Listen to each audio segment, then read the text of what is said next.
Simulated racing can be awesome, but it can also be kind of a free-for-all. Interestingly, auto racing faced the same problem in its earlier days. Whether it was on the back roads, the beaches, or the city streets, the racing was always fun. But there was always a certain level of chaos or danger, until some folks came along and put some order to all of this. Stuff like official racetracks, regulations about weight and equipment, and enforcement of standards. That's what gave us high-speed excitement, fast-paced action, and photo finishes. That's when racing became racing. The guys over at iRacing.com have made the same transformation in the world of sim racing.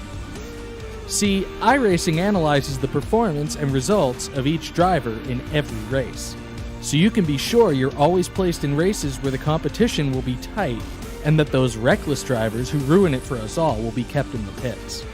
Not to mention that with members in over 130 countries already in their vast community, you can find races day and night, so you can always get in the action. You can even join a league of your favorite series and work your way up to one of 7 world championships, offering over $500,000 in prize money. And since updates are always automatic, you don't have to worry about software and can focus on the track. Zip up your fire suit and check out iRacing.com.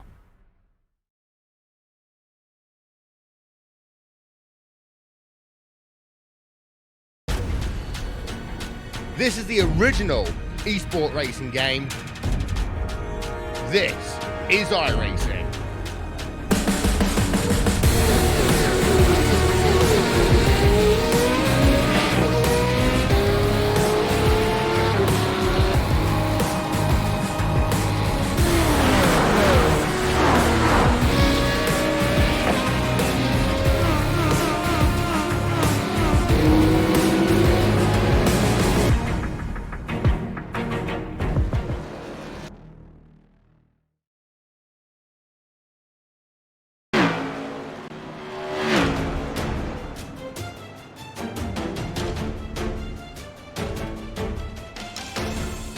The road from virtual to reality starts here, where from the virtual Bristol Motor Speedway, we say good evening, sim racing fans, and welcome to the second race of the playoffs for this 2019 eNASCAR Ignite Series, powered by iRacing.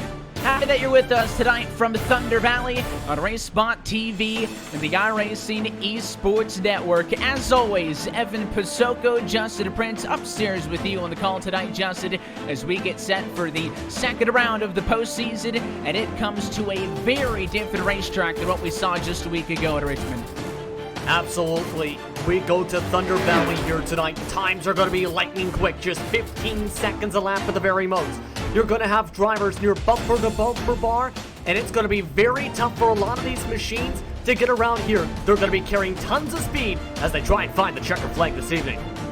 This series seen the best 13 to 16-year-old sim racers fighting for a $10,000 racing scholarship, also including a test day in a Legends car and a NASCAR Pinty Series car with Canada's best racing team. This is a journey that has been going on for the better part of the summer months, Justin, but it really got serious last week, of course, when we took the over 340 different drivers that competed in those virtual Legends cars in the regular season, whittled it down to the top 50 drivers for the playoffs, and it all kicked off last week with an exciting bit of action at the virtual Richmond race where we saw Parker Retzlaff take home the first win of the playoffs, and this is a 5-race championship, and most importantly, it's these first 4 weeks that matter, because we are using the opening 4 weeks of the playoffs to get us down to just 30 drivers at a race in the Martinsville finale. That is a winner-take-all championship race, so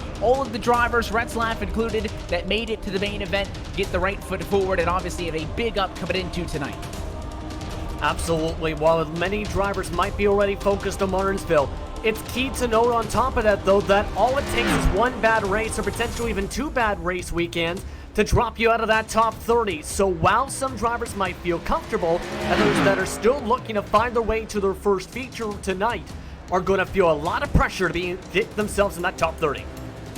And of course, I think Martinsville, if you haven't planned on making it that far, you're going to have to start practicing for that one already, but certainly making it there on a week-by-week basis is important. Let's talk about the format for what we're going to see tonight. It was the same last week. It'll also be the same next week at Thompson, the week following at New Hampshire. All the races in this opening round of the playoffs sees this format. We have up to 50 drivers competing tonight. We'll start with 5 different heat races, 10 laps each, up to 10 drivers. Only the top 3, Justin, make it into our main event. Once we have 15 drivers from those heat races, everybody else going to be dumped into 2 last chance qualifiers. Only the race winner from LCQ1 and LCQ2 going to move on, means that we will have 17 cars at the end of the night for our 30-lap main event, which even at Bristol, I know it's a lot longer than the heat races, but even that is not a long distance. Very fast races tonight at Bristol. Yeah, these laps are going to be very quick, as talked about. And of course, this second round of the postseason here, you've got tracks like Thompson coming up, New Hampshire right ahead, and of course, as we've referred to many times, that season finale at Martinsville. It's going to challenge these drivers to try and see how their abilities are.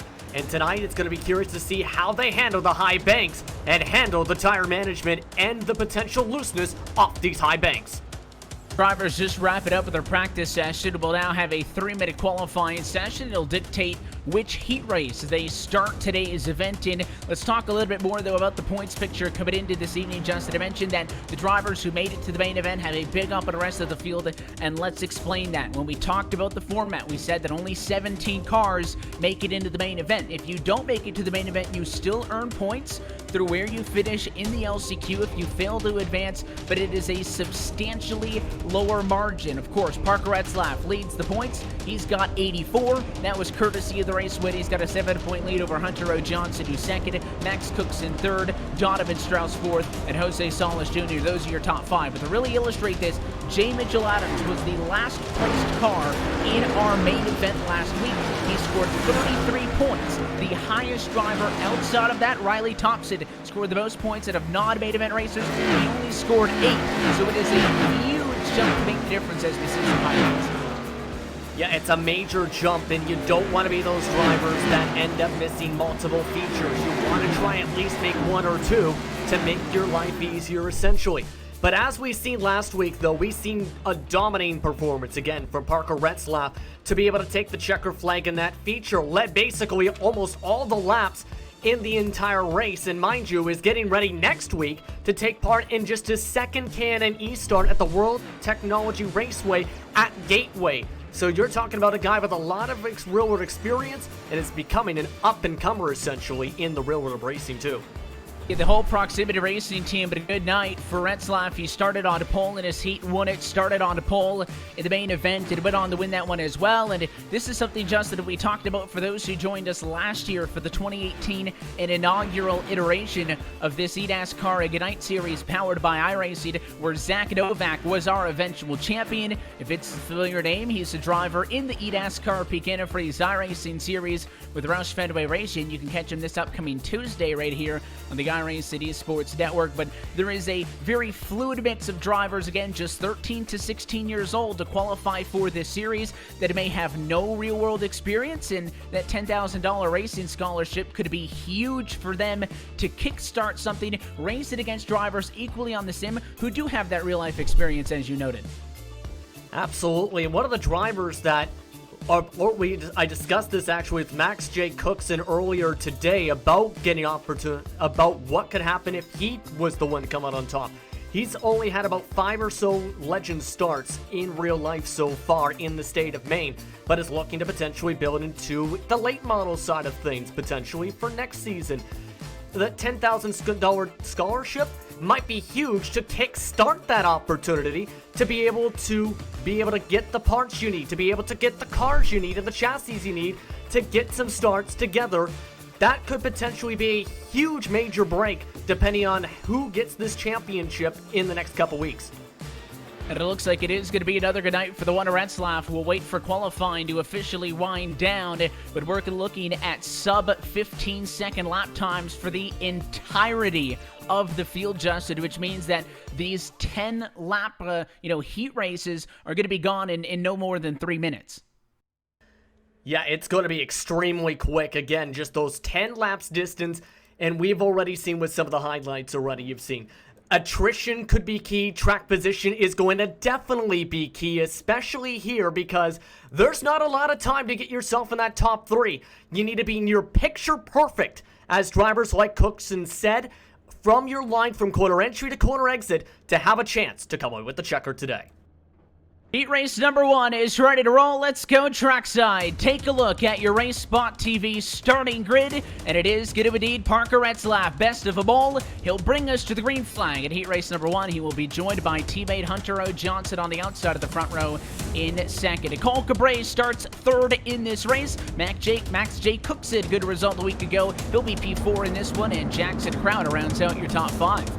Andrew Ramos will start in 6th position with Jay Mitchell-Adams in the inside line in 7th position with Preston McNeil rounding out the top 8. It's Colton Salick rounding out the 9 drivers in heat race number 1, and what could be a crazy one with the short distance.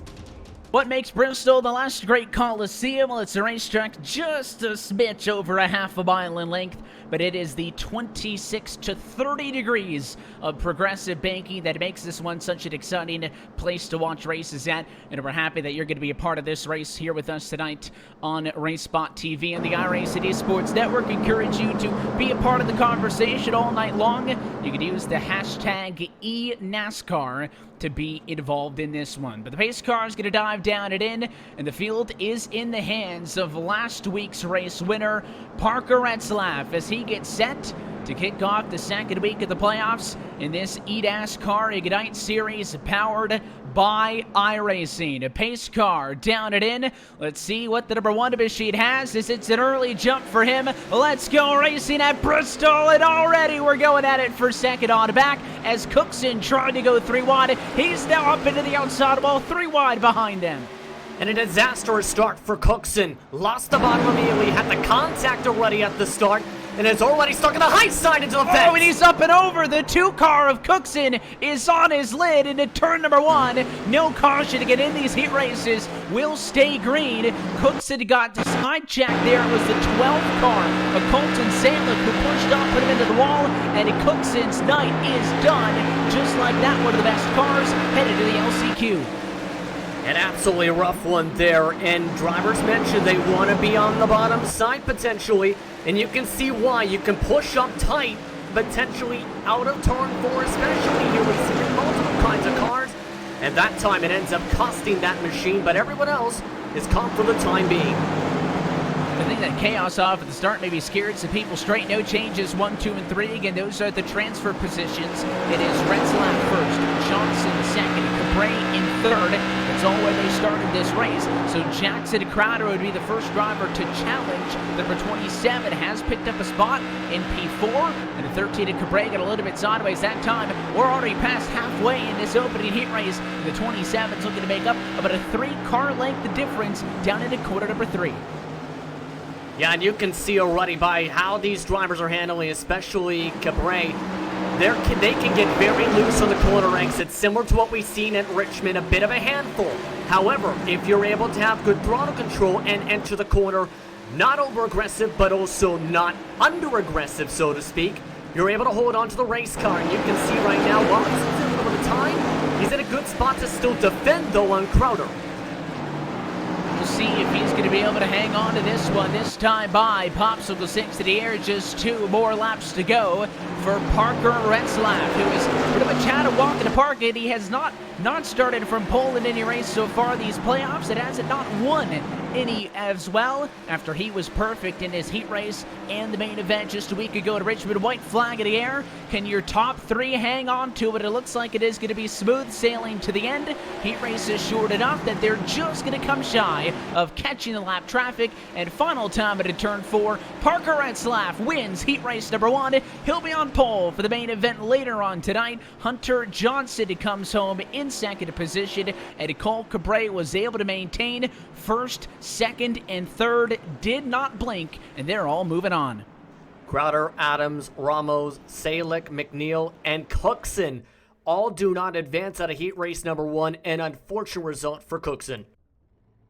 That was a really stacked opening heat race again to Cookson. It was one of the better drivers last week, finished third in the main. He will have to win his LCQ if he wants to be moving on. And again, his DNF in a heat race is going to put him way on the back for the start of that one. Heat race number 2 down trackside. Let's look at that. Race Spot TV starting grid. It is Lucas Cram on pole position for this one. Brian LaPrad's feeling good about his night. The number 4 is on the outside of the front row in second. Back on row 2, you'll find third place starter Donovan Strauss and Aaron Mulrooney Jr. rolling off from 4th. Just behind them, Riley Thompson's a top 5 car. Blaine Aiken starts in 6th position with Samuel Garcia. The inside of the final row, Connor Hale rounds up the 8 drivers in heat race number 2 today. What we learned, and I don't think there's any surprise in this, Justin, is that the opening lap is going to be very chaotic. Again, that race gets done very early on. Passing is going to be difficult, and of course, maybe when we get to the main event, you're talking about 30 laps, so longer of a race. I'm not going to say a lot longer, but certainly more ample opportunity to try to set somebody up in this one. I think the onus is on the drivers 4th on the back, and if they're going to make a move, it's got to happen very early on. Yeah, and some of the drivers have mentioned they wanted to especially do any passes they have to do in turns 3 and 4. It's a bit more easier if you can get to the bottom side or try and go for a bit of a tighter apex off to get yourself underneath the tires of the driver and force them to the top side. However, it's going to be curious to see who can do that, though, in the second heat. Race car down it in this time. Lucas Cram, the control car for the restart. That's the number 7 machine on the inside of the front row. As they go down, and let's go racing for heat race number 2. You can see him use that apron a little bit to get off and away. Much cleaner inside at the top 5. Everybody gets thrown a spinner behind. The 16 of Connor Hale got tagged. He's into the outside wall and way off the pace. And it looks like that broke the suspension, so heat race done for Connor Hale just like that. But everyone else got off to a very clean start again, found their way immediately to the bottom side. Now they're just going to make sure they keep in a rhythm and make sure they hit their marks. So far up front, no changes. 1st, 2nd, 3rd, 4th, 5th, all in line. And the only issue was with Connor Hale. He started at the back, he runs at the back, so no changes for position yet in heat race number 2. Tightly contested battle for second sees LaPrade and Strauss on top of each other. It'll be interesting to see if Strauss starts to feel pressure from Aaron Mulrooney Jr. behind in 4th. If he goes for a move on LaPrade, we didn't see it last week, but many a times last season, Justin, cars fighting for transfer spots, got into each other, took each other out. So how careful will you be if you're the 10 right now sitting in 3rd? I think you have to be very careful. If the opportunity opens up, take it. You want to at least have a cushioned car. If it's not there, though, don't force it. The focus of many drivers and their crew chiefs and spotters have been telling them is, think about Martinsville. You don't want to put yourself in a bad position for that race in September, especially in terms of points. I expect Strauss to just stay patient and fall in line for the time being. 4 machine, a little bit slower that time off of 4, but again, the 10 stays on the bumper, and I think that buffer that he has back to Mulrooney is the reason why he's not all too stressed about it. 3 laps to go this time by.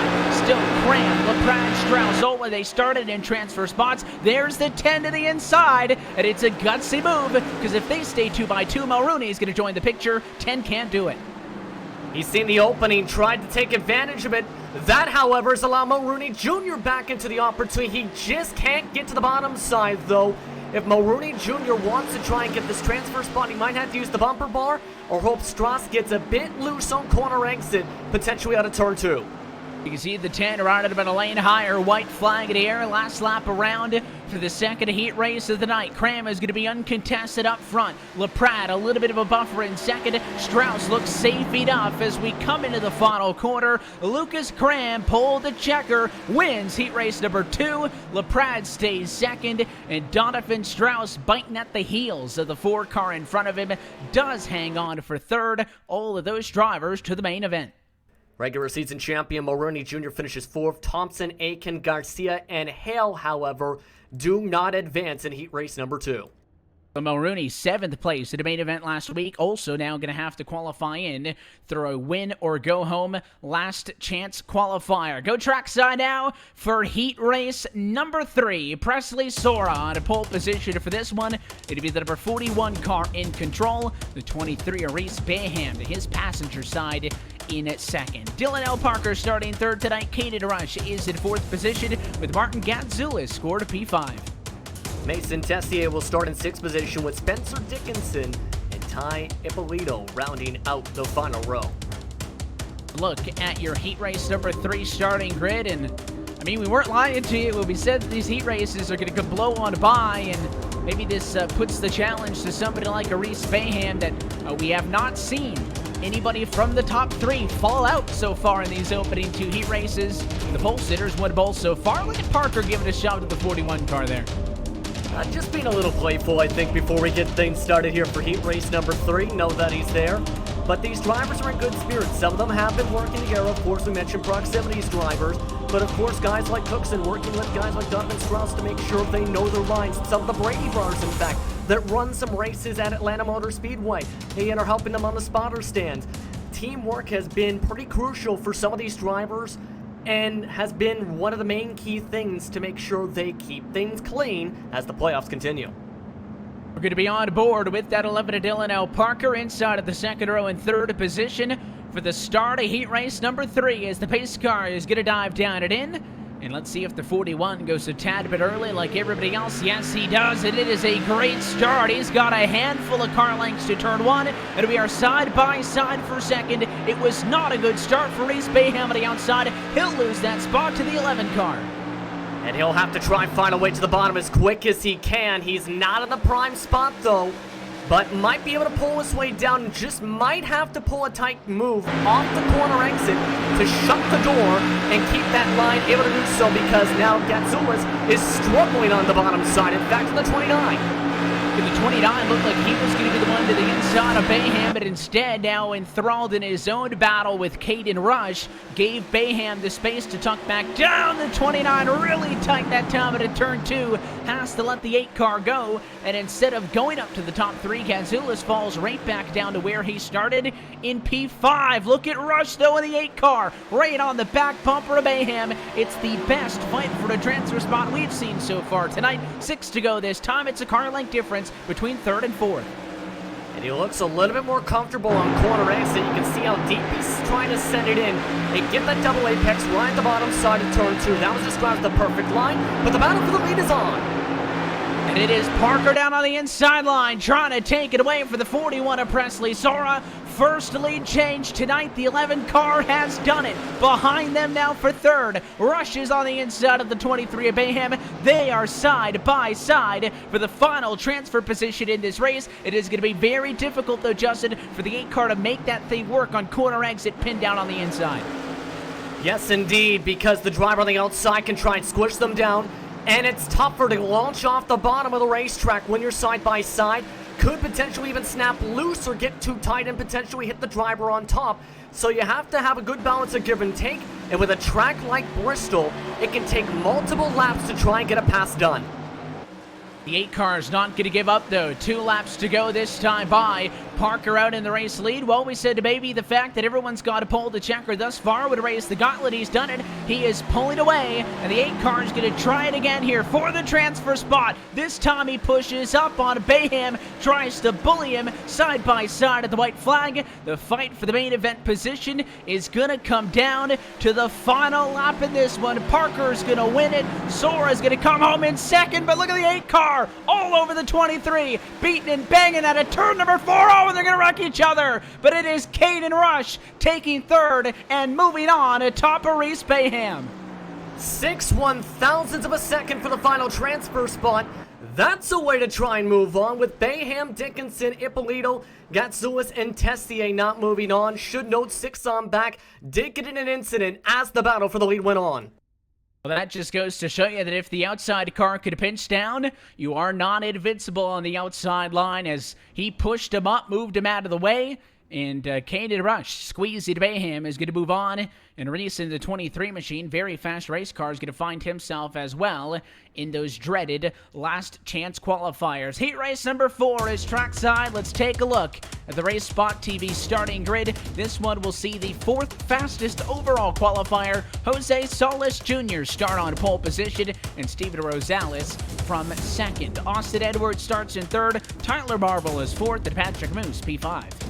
Sean Wisnowski will start in 6th position, Kenny Zeems in 7th, with Camden Weist rounding out the 8 drivers in heat race number 4. And as we've seen, the drivers that are able to fight for that transfer spot might have to use a little bit of aggression because of how much you're driving side by side, potentially to battle for that spot. The start had such a huge implication on why that last heat race was, dare I say, more exciting than the other ones. If everybody on the front row has a good start, they get a single file out, they work somewhat together, kind of the end of the story. But Justin, it was a very poor start for the outside of the front row. It backed everybody up, and that battle for the transfer position did not let up all the way through the very end. Yeah, it was extremely hard-fought racing. And fairly clean all the way until, of course, the front stretch there. But when you think about it, it was near tire to tire rather, near fender to fender for much of the past few laps. And essentially, I think it's just a matter of one driver pushing as hard as they can to get that final spot and try and get clear.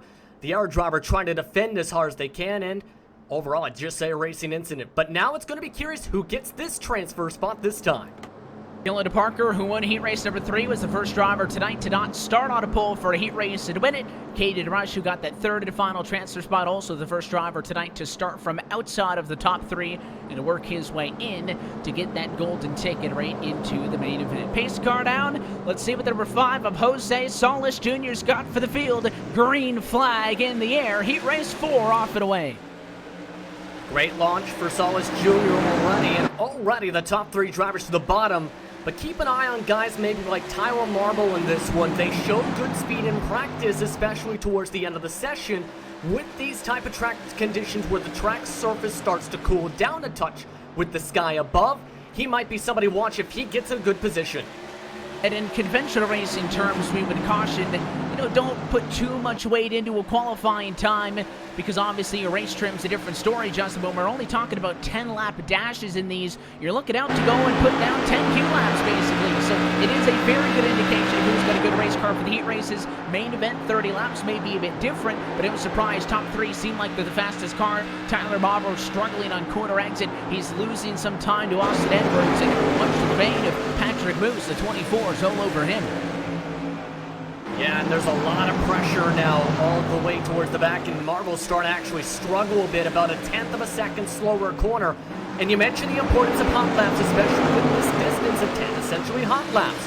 Cookson had mentioned to me earlier today that the difference between a 6 flat potentially in qual trim and 6.5 is essentially the difference between a safe line and being inches away from the race car. While we've seen Marble take the safe line, while we've seen Edwards and the rest of the top 3 take the aggressive line to pull away. Moose gonna go to the inside of Marble, so we battle for 4th and 5th position. I gotta think the 24's got a good opportunity to win out in this fight, despite being on the inside. And oh, he slid up awfully early, right across the push bar, the 22 of Marble, but he did get the spot. So obviously Patrick Moose wants to get going. I don't know if he's gonna have enough time to make it a noise, though. He's almost a second behind Edwards P3 at 3 to go. Yeah, now Moose has got to hope he can find a way to gain up a lot of ground. The difference between the 2 drivers, nearly a full second. He's going to need a hope for a major mistake from Edwards in that orange 26 machine to be able to have a shot for the bubble spot.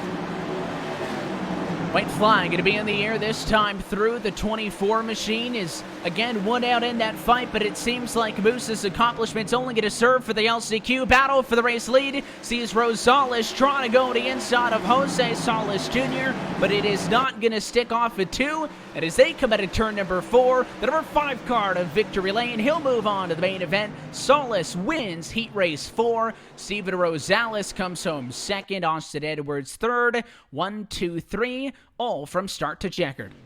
Moose finished in 4th. Marble, Wisnowski, Zeems, and Weist all do not advance. And off to heat race number 5 we go, Evan.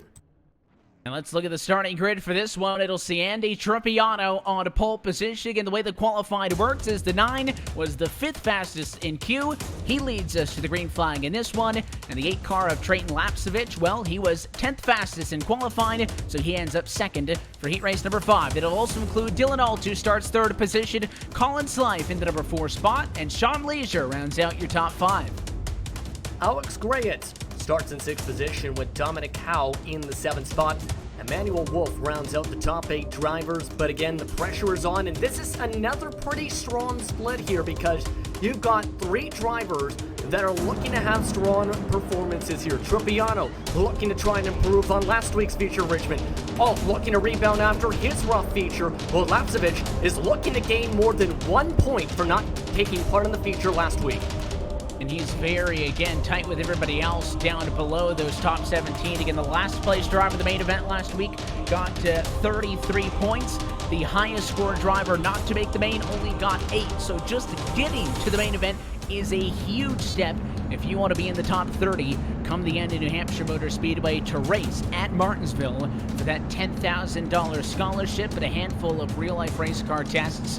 Any main event on these 4 playoff rounds certainly going to be a big step in the right direction. We've seen some heat races with a lot of fireworks. We've seen some that have been a little bit more tame, but heat races 3 and 4 have been quite exciting. We'll see what the 5th and final heat race has in store for us. 2 LCQs coming up right after this. Main event in just a little bit here, Race Spot TV and the iRacing Esports Network. Pace car now. Let's see what the number 9 machine's got. A little bit of a slower roll. Green flying in the air for 10 laps. And a much calmer start, essentially, with the slower roll. However, I think this does the job, as now there's chaos as Slife is in the wall. That was a big mistake for the 15. He's spinning into corner 3. His night is done. Emmanuel Wolf is also involved in this incident. After the 15, I couldn't tell if there was contact. I think there might have been. He got shoved in the outside wall. His night done just like that as he hits the pits. Yeah, and he was trying to hold on to that outside line hard and might have just hit the right rear tire of Alt coming out of turn number 2, and that sent him up towards the fence. Now it doesn't have a motor, and the rest of the field tries to settle on in to make sure they can lock in their spots. 1, 2, 3, all of a sudden end up with a big cushion. We've seen the top 3 cars be fast. Of course, that incident with 4th on the back really troubled a lot of them. It looks like it is going to be a teammate battle, though, for 3rd and 4th position.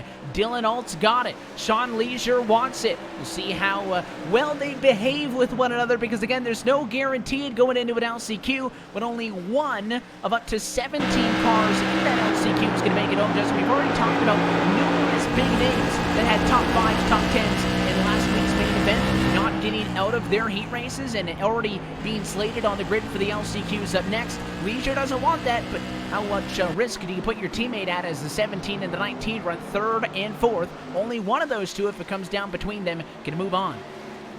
I think you have to be, while you have a little bit more flexibility as a teammate, well, you might have more space, you also don't want to end up putting him in the fence, so to speak. So I can see them fighting fairly aggressively if Leisure can get to the spot, yes, but I wouldn't expect him to go where he ends up having something we've seen before with the bubble spot a couple heats ago, essentially. I can see him giving a little bit more space to Alt if he's forced up to the high side. But remember, Alt, he's trying to fight back after that rough feature last week and has shown speed all season. And there's no guarantee anywhere up here inside of the top 3, top 4 that you can get away with a mistake. Everybody's still lined up on each other. Last time, this time through, white flag in the air, one more time to go. And Bristol Motor Speedway, Tropiano traced by Trent Lapsevich. About a car length and a half between those two, but it is enough space to be safe. Sean Leisure's not going to get there from 4th, and Andy Tropiano wins heat race number 5. He, Trayton Lapsevich, and Dylan Alt, 1st, 2nd, and 3rd, are going on to the main event tonight at the Last Great Coliseum. And we now know 15 of the 17 cars that'll race for tonight's checkered flag. And some of the drivers going to have to take part in these LCQs coming up. Leisure, Grayett, Howe, Wolf, and Slife, who all could not find their way up to the bubble spot. Of course, the last of the two involved in incidents. And some of those cars who finished at the back of heat race number 5 going to get on the racetrack already. It is time for last chance qualifier number 1. 13 cars on the grid. Only one of them can make it to the main event. There's some big names in this one. Let's look at the Race Spot TV starting grid. So Jackson Crowder will start at a pole position for this one. Reese Bayham on the outside of the front row. The number 23 machine is in 2nd. Sean Leisure right there 3rd. Riley Thompson 4th. And Tyler Marble rounds out the top 5. And Andrew Ramos will start in 6th, Ty Ippolito in 7th alongside Dominic Howe, with Samuel Garcia in the 9th position. Kenny Zeems rounds out the top 10 starting positions. And continuing on through, Preston McNeil starts 11th position. Mason Tessier will start from 12th, and Colin Slife, just mentioned his name in that last one. He'll start 13th and shotgun on the field. That's looked at the bottom at LCQ number 1. Now, of course, as we've been pounding home, only one driver can make it on. So a lot of these big names, drivers who got good points last week, Justin, are not going to be getting that handful tonight as the lights go on top of the pace car. Of course, noting this LCQ is 12 laps, so you got an extra 2 trips around then from the heat races to make it happen. Yeah, and there's going to be a lot of fighting, I think, to try and keep up with Jackson Crowder here. I would expect the most fight from Bayham. Was just 6 1,000th of a second away from locking himself automatically into the feature before the contact with Rush. And now you have to wonder, how is he going to try and respond here in this LCQ, especially with the track temps now dropping like a rock to be much cooler for these drivers. The sun's behind the clouds. We'll see how that plays into the iRacing dynamic track surfaces. We go green flag racing. It's LCQ number 1, and it is a very good jump for Jackson Crowder, way out in front of the field in the 1 and 2. Here comes the 19 of Sean Leisure, trying to get ahead of Bayham, side by side for 2nd. Oh, and the 14 of Thompson's going to get tagged in 4th. He'll hang on to it for now. No, into the outside wall, and a big wreck on the front straightaway. He almost had that save too with that contact. It's just that last second bobble ended up just bottoming out the suspension and snapping right into the fence. So easy to do, and especially in turn 4. And now his chances are done to make the feature a rough start to the postseason as there's a car in the track. Race leader. Yeah, the 27, and Crowder was in the race lead here, and things really hadn't cleared up. There was a 22 car stopped in the middle of the racetrack. That was Tyler Marble, and now Jackson Crowder is out of the race. This is getting really crazy all of a sudden. I have no words here, and now all of a sudden Leisure is now in control of this field. Just 3 cars essentially in contention to move into the feature in this LCQ. This is crazy. We alluded to it in the heat race where, we mentioned that lap traffic wasn't a huge factor because there were cars at the incidents. If I'm Jackson Crowder, I'm furious. There's a lap car stopped in the middle of the racetrack. He had to avoid him to not get wrecked. And then when he slowed down, he got wrecked by another lap car as the 38 of Preston McNeil cleaned him out. So a perfect night from pole in the LCQ for Crowder is going to be meaningless. His night is done. Sean Leisure's leading this race with 5 laps to go. A half a second ahead of Bayham. Ramos is 3rd. Dominic Howe to 4th. And those are the only race cars left on the lead lap. I still don't think it's done though, even though Leisure's putting some decent lap times up in clean air. All it takes again is some more traffic or one more mistake, and all of a sudden you let Bayham back into the picture here. So the pressure is still not off, even with what we just seen and only 4 cars on the lead lap. A tough break for a lot of those fast cars, and Sean Leisure pulling away a little bit. Bayham is keeping him honest, but the 23's got his windshield full of the 39 of Ramos. So we'll see if Andrew Ramos wants to challenge him. The interval between your top 2 almost dead even that time. In fact, with those 2 cars, even lap times 14.852s for both of them, down to the 1,000th of a second with 2 to go. And this gap is going to slowly creep in. The thing is, though, is he going to have enough time to reach the back bumper? You can't do it by just having a couple 100s quicker. You need to find an extra 10 and find it now with the white flag in the air. Last time by for Sean Leisure as he started from 3rd. I think certainly thought that starting position would have given him a realistic chance to race in, but it was absolute chaos in Bristol, and the one to survive is going to be the 19. Sean Leisure wins the LCQ number 1, and he will punch his ticket as the only driver from this race to go to the main event as qualifier number 16. Bayham, Ramos, Howe, and Marble round out the top 5, but man, oh man, Thompson finishes 2 laps down at 6. Garcia, McNeil, Tessier, and Slife round out the top 10 positions. Also not advancing Crowder, Ippolito, and Zeems in a wacky LCQ. It's going to be the second week in a row that Crowder misses the main event after seemingly being primed to get a lot of points tonight. to make his hopes of advancing to Martinsville a lot tougher headed into Thompson next Thursday night. One more LCQ to go. Let's go trackside and take a look at the Race Spot TV starting grid. This one sees Aaron Mulrooney Jr. on pole position. Patrick Moose at the outside of the front row. That'll be a good duo. The 24 car starts in second. J. Mitchell Adams third tonight. Spencer Dickinson fourth. And Alex Gantz rounds out your top 5. Blaine Aiken starts in 6th with Wisnowski in the 7th spot. Colton Salick will start on the outside of row number 4. Marty Katsoulis in the 9th spot. Rounding up the top 10 positions, looking to rebound from his incident in his heat, it's Emmanuel Wolf. Connor Hale will roll from 11th position to Camden Weast. Will start 12th. At the back's Jake Cookson, who was the top 3 car last week. He's at the very back and seemingly an improbable position if he's going to win this one in just 12 laps. So what did we learn from that last LCQ, Justin? I think more so the biggest change is not the extra 2 laps. It may not even be the fact that only the race winner moves on. I think it's just the fact that we've got about an extra 6 cars compared to the heat races, and that clearly wreaked havoc.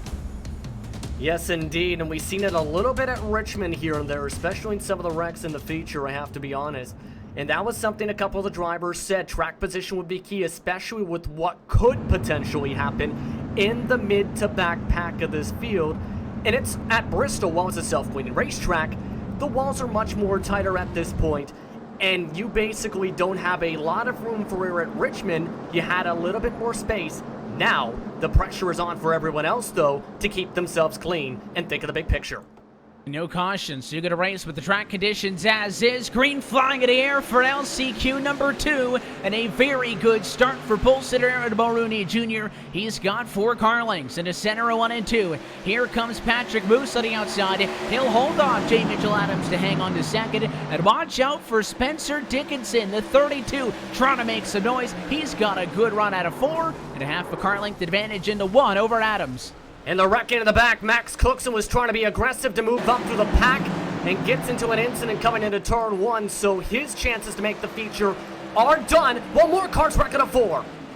The 4 cars wrecked before, and now your race leaders are going to avoid some more contact as Colton Salick drops out of this race. Sean Wisnowski involved as well, so at least a half a dozen cars involved in early incidents in this one.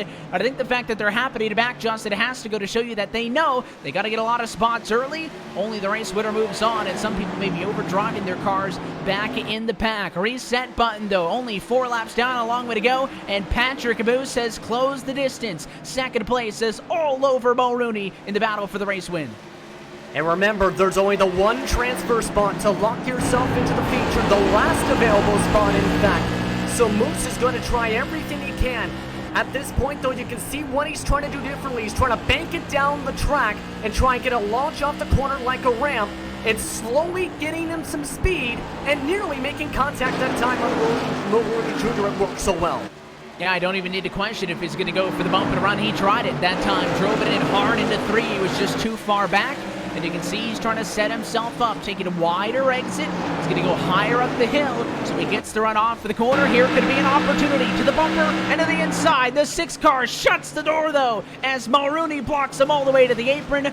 4 more times around, this time at a start-finish line. Patrick Moose tried it clean on the inside. The 6 shut the door. How patient will the 24 be?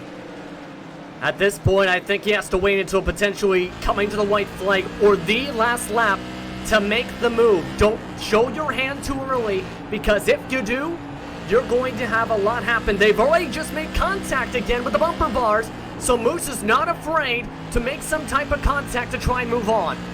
You can see those push bars at all parts of these modifieds. These things are made for some contact, but there is a bit of finesse that comes with a bump and run, especially at a racetrack like Bristol. 2 laps to go. The 24 getting awfully close to that vulnerable left rear quarter panel, but Mulrooney unfazed. Now the 6 car going to leave the inside open. Moose is down there, side by side at a Ford. He's going to get turned. Moose turns Mulrooney. He'll spin as well, and it is Spencer Dickinson from 3rd. The 32 car from a second back sees the leaders clean each other out. He'll be on his own at a 4, and Dickinson wins LCQ2 and is moving on. And it just looked like that time the driver of the outside line just got that touch loose to draw that contact. And now Dickinson, a driver you said to watch, moves on. Aiken Grayetz does not move on, along with Weist. Maroney Jr., Moose. The drivers that finish on the lead lap, Adam Salik, Gatsulis Wisnowski, Wolf, Cookson, and Hale all do not advance after some wacky LCQs here at Bristol. It looked like from my end, the 24 just pushed up and tagged him, but when you're on quarter exit, there's a lot of what-ifs, and how's that for some late drama as Dickinson is going to be the 17th and final driver headed on to our main event. We'll take a quick opportunity to step aside. When we come back, we got 30 laps of the scoring to pile on as we get set for the second feature race of the playoffs. You're watching the eNASCAR Ignite Series powered by iRacing. More to come from Bristol on the other side. Simulated racing can be awesome, but it can also be kind of a free-for-all. Interestingly, auto racing faced the same problem in its earlier days. Whether it was on the back roads, the beaches, or the city streets, the racing was always fun. But there was always a certain level of chaos or danger until some folks came along and put some order to all of this. Stuff like official racetracks, regulations about weight and equipment, and enforcement of standards. That's what gave us high-speed excitement, fast-paced action, and photo finishes. That's when racing became racing. The guys over at iRacing.com have made the same transformation in the world of sim racing. See, iRacing analyzes the performance and results of each driver in every race, so you can be sure you're always placed in races where the competition will be tight and that those reckless drivers who ruin it for us all will be kept in the pits. Not to mention that with members in over 130 countries already in their vast community, you can find races day and night, so you can always get in the action. You can even join a league of your favorite series and work your way up to one of 7 world championships, offering over $500,000 in prize money. And since updates are always automatic, you don't have to worry about software and can focus on the track. Zip up your fire suit and check out iRacing.com.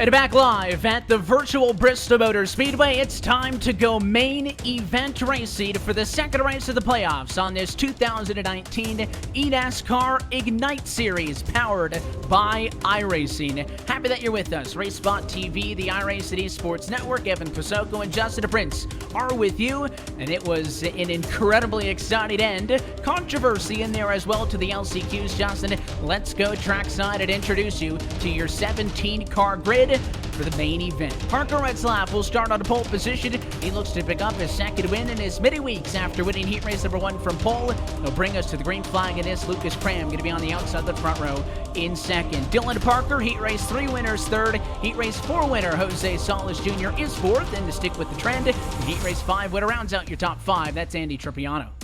Hunter L. Johnson starts in 6th, coming off the second part of Proximity Racing's 1-2 finish to start the Ignite Series postseason. Brian Proud will start in 7th, alongside Presley Sora in row number 4. Steven Rosales was one of the fastest cars in practice leading up to tonight's races. He'll start in the 9th position today in this feature race, with Trayden Lapsevich rounding out the top 10 starting positions. Cole Cabrera scuffing his tires at the inside of row number 6. He starts 11th position. Donovan Strauss is 12th. Caden Rush 13th. Austin Edwards in 14th. And Dylan Alt back into P15. 16th spot, Sean Leisure taking the first LCQ, and a crazy one for Proximity Racing, and our driver from that team in this unit was Spencer Dickinson, one after the failed bump and contact. Coming to the white flag, he'll start in 17th. And as we get set to go racing, I love the point structure in this Ignite Series. We already mentioned the difference between last place in this race, 33 points, compared to only 8 for everybody else outside of this, but there's also a huge difference in the race. You win it, 84 points. You finish last, 33. That is a huge window for you to control your own fortune and destiny, and it is the second main event of these playoffs. Everybody hoping to get into the top 30 to race for the winner-take-all finale to Martinsville. Not as big of stakes tonight at Bristol, but it is an exciting one, and we're happy that you're with us as we get set to put the hammer down for 30 laps of action. Pace car down and in. Let's go main event racing at Bristol. Green flying in the air for Parker Retzlaff. He'll lead the battle for second behind him at a corner 2. And Parker talked about with me earlier today how comfortable he found, especially with actually cars around him, to be able to wield his modified around this racetrack. And you can already see he's turning some very comfortable lines and is already pulling at least a car length plus in the past lap and a half to start this race. And pulling away, leaving second on the back, into which Cram has won out in that battle for second. So Cram P2, the 11 to Dylan L. Parker is scored in third. And the first side-by-side you're seeing is the 3 car of Hunter Johnson on the outside line, fighting with the 4 of LaPrat. LaPrat's got a good opportunity here to make the pass to the inside if he does it now. The longer we run, though, the better the outside's going to be. And you can see the 3 car getting the advantage here. You can see, though, just how squirrely he can get off of corner 2. Now has to sacrifice the battle and move back single file to try and at least cool the tires down and wait for the next opportunity. Meanwhile, a couple drivers now slow in the backstretch after contact back in the field. They are safe, though, as we continue racing. And Sora's out of this race. Sean Leisure also down on the pit lane already, so issues for the cars at the back. Their nights appear to be done because, again, we're not slowing, and now issues as the 7 car got in the wall.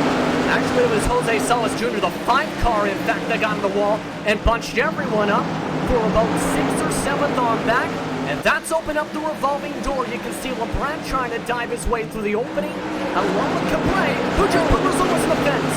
And the 25 just got slammed as Rosales gets put into the outside wall. That one, it had been a side-by-side contact. You saw it with the 13 to Cole Cabret, who pushed up the racetrack, and we'll see if there's any retribution for that a little bit later on. Side-by-side still in this group, that 5 of Solis hanging on atop a battle that again sees Briar LaPrat on the inside. This time it's Cabret trying to go the long way around.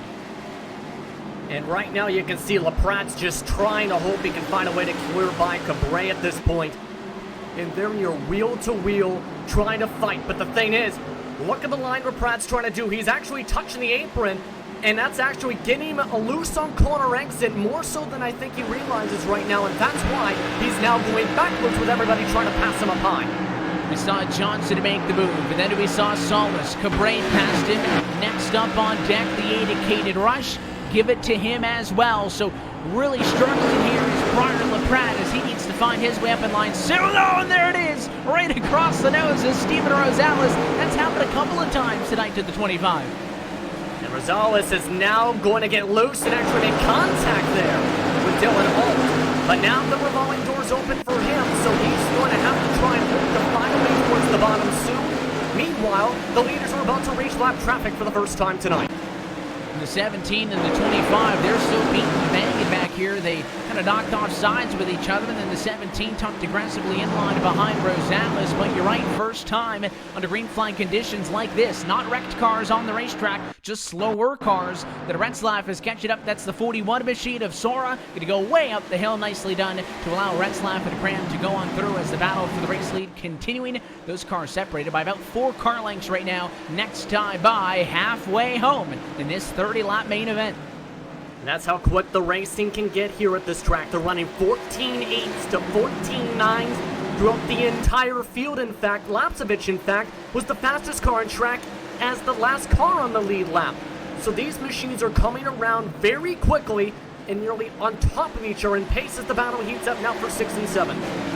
And that's where that 5 machine of Solis is. He and Cabret have been in and around each other for a surprising amount of time, considering the fact that Jose started 4th and Cabret started 11th.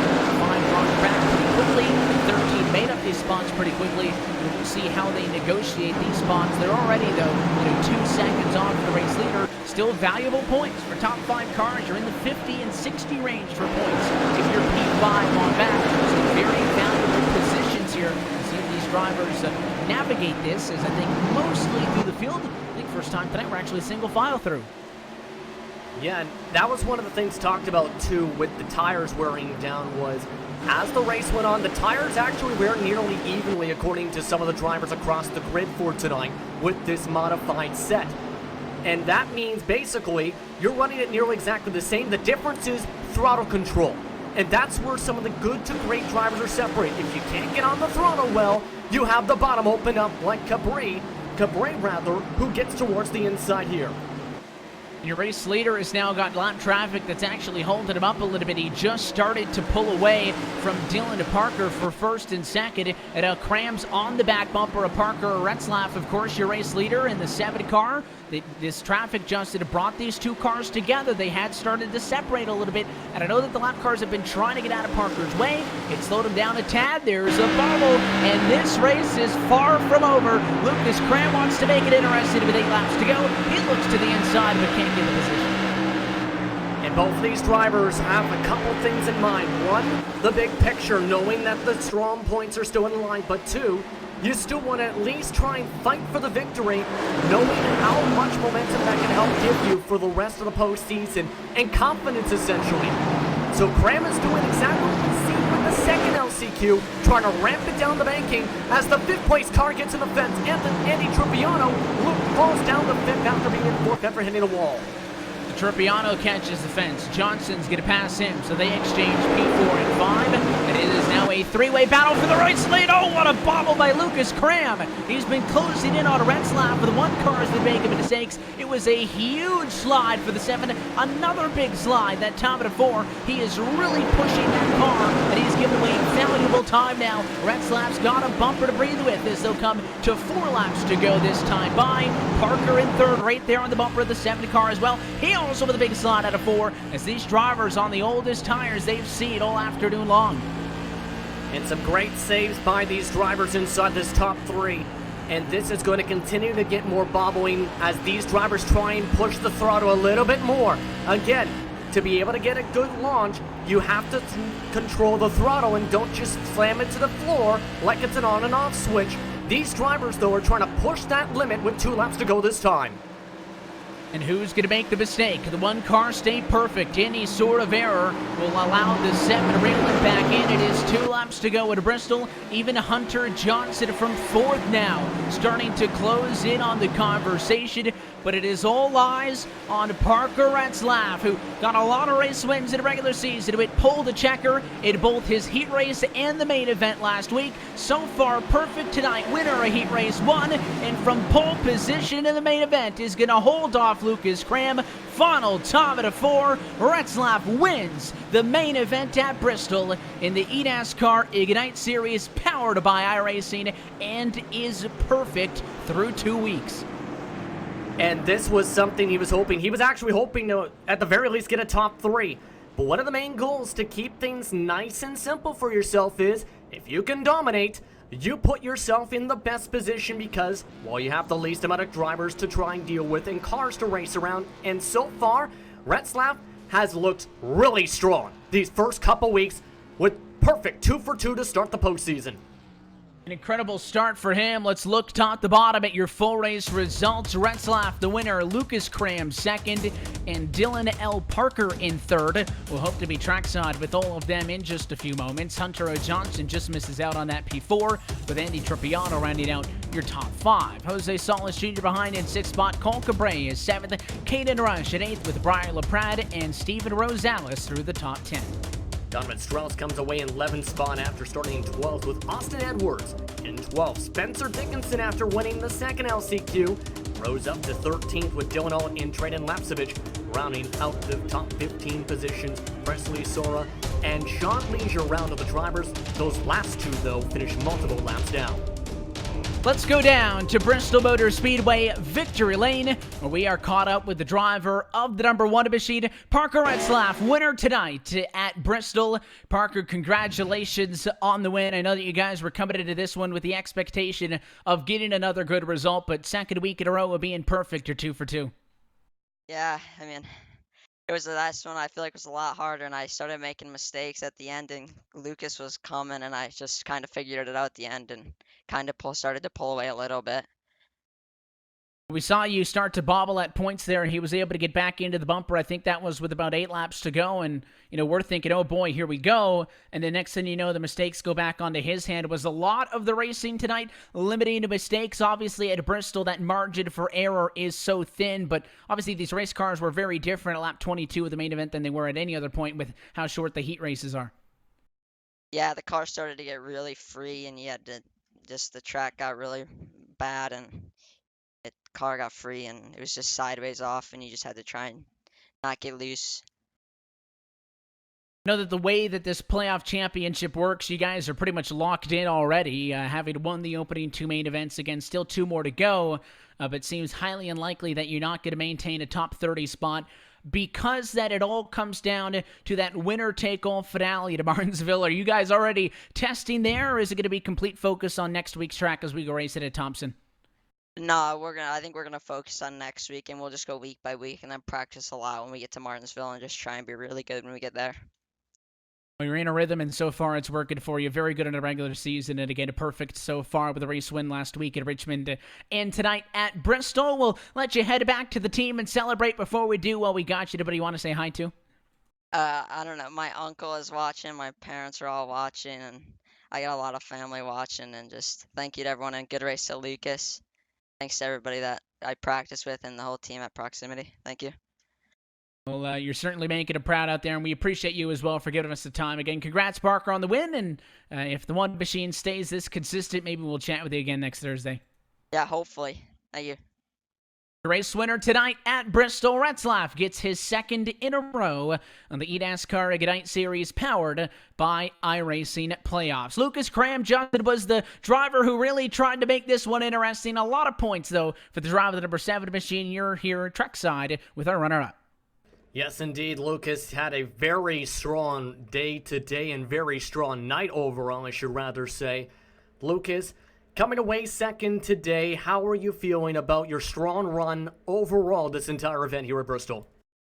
Oh man, I am exhausted, honestly.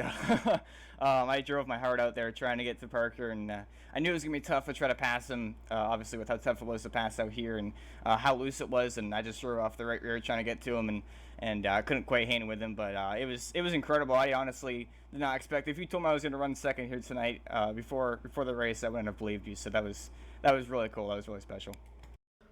Parker had just mentioned he was actually starting to get loose as well. How difficult was it to try and manage the throttle, especially as the tires wore down to the most that some drivers may have felt this entire night, and in some cases, depending on the practice rotations, potentially the entire week?